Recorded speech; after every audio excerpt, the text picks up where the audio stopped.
الحمد لله رب العالمين نحمده ونصلي على رسوله الكريم أما بعد فأعوذ بالله من الشيطان الرجيم بسم الله الرحمن الرحيم إنك لعلى خلق عظيم محترم بزرگوں اور دینی بھائیوں، ابھی میں نے آپ کے سامنے ایک کلام پاک کی تلاوت کی ہے جس میں اللہ رب العزت نے حضور پاک صلی اللہ علیہ وسلم کے ایک وصف کا بیان کیا ہے کہ اے محبوب صلی اللہ علیہ وسلم، ہم نے آپ کو بلند اخلاق کا پیکر بنا کر بھیجا ہے۔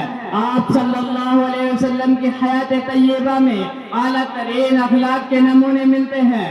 آپ صلی اللہ علیہ وسلم کے اخلاق کا یہ عالم تھا کہ آپ کو کوئی گالی دیتا تو آپ اس کو دعا دیتے، کوئی برا بھلا کہتا تو مسکرا کر گزر جاتے، کسی کو برا بھلا نہیں کہتے۔ ایک مرتبہ آپ صلی اللہ علیہ وسلم طائف تشریف لے گئے، وہاں کے لوگوں کو ایک اللہ کی عبادت کی دعوت دی۔ آپ کا وہاں پیغام سن کر وہاں کے سرکار بگڑ گئے اور بہت بے رحمت اور شروعی سے پیش آنے لگے۔ جب آپ وہاں سے واپس ہونے لگے تو شریر اور بدمعاش بچوں کو آپ کے پیچھے لگا دیا۔ انہوں نے اتنا پتھر آپ پر پھینکا کہ آپ کے جسم اتھر سے خون جاری ہو گیا اور جوتے مبارک خون سے تر ہو گئے۔ آپ صلی اللہ علیہ وسلم نے ڈھال ہو کر ایک باغ میں بیٹھ گئے، اللہ کی رحمت کو جوش آیا اور ایک فرشتہ آپ صلی اللہ علیہ وسلم کی خدمت میں حاضر ہوا اور کہا کہ آپ اگر حکم دے تو دونوں جانب کے پہاڑوں کو آپس میں ملا دے اور یہ سب بستی والے اسی میں پس جائیں۔ مگر قربان جانے اپنے آقا صلی اللہ علیہ وسلم کے اعلیٰ اخلاق پر، انہوں نے فرمایا کہ مجھے پہچانتے نہیں ورنہ ایسا نہ کرتے۔ اگر آج یہ ایمان نہیں لائے تو اللہ کی ذات سے امید ہے کہ ان کی آنے والی نسل ایمان لائیں گے۔ اور ایسا ہی ہوا، بعد میں اسی قبیلے کے ایک نوجوان محمد بن قاسم رحمت اللہ علیہ اسلام کی دعوت لے کر ہندوستان آئے۔ انہوں کی بدولت آج ہم مسلمان ہیں۔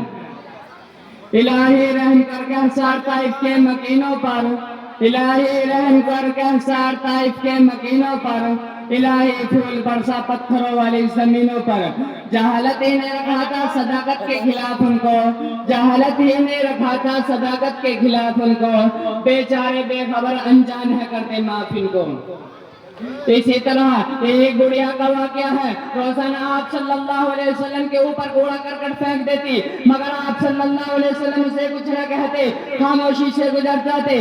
ایک دن وہ بیمار پڑی، آپ صلی اللہ علیہ وسلم نے بڑھیا کے بارے میں دریافت کیا، بیماری کی خبر پا کر آپ صلی اللہ علیہ وسلم خود بڑھیا کی عیادت کے لیے تشریف لے گئے۔ جب بڑھیا نے آپ کو اپنے پاس دیکھا تو رو رو کر بیان کرنے لگی، رو رو کر معافی مانگی اور کہنے لگی کہ دوشی اور خطا کار تو میں ہوں۔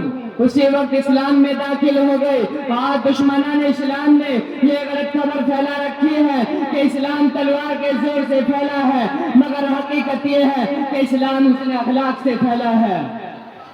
ایک حدیث میں آپ صلی اللہ علیہ وسلم نے فرمایا جس کا مفہوم یہ ہے کہ مفلس وہ نہیں ہے جس کے پاس پیسہ روپیہ مال و دولت نہ ہو، بلکہ مفلس وہ ہے جو قیامت کے دن بہت ساری نمازیں، روزے، حج، زکوٰۃ، تلاوت و تسبیح کا ذخیرہ لے کر حاضر ہوگا مگر کسی کو گالی دی ہوگی، کسی کو برا بھلا کہا ہوگا، اس نے جو لوگوں کا حق مارا تھا اس کے بدلے میں اس کے نیک اعمال ان کو دے دیے جائیں گے، یہاں تک کہ اس کی نیکیاں ختم ہو جائیں گی۔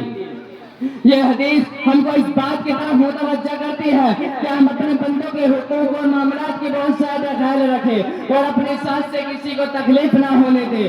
اگر ہم سے کسی کو تکلیف پہنچ جائے تو فوراً اس سے معافی مانگو کہ زندگی کا کوئی بھروسہ نہیں، نہ جانے کب موت آ جائے اور ہم معافی نہ مانگ سکے۔ وآخر دعوانا الحمدللہ رب العالمین۔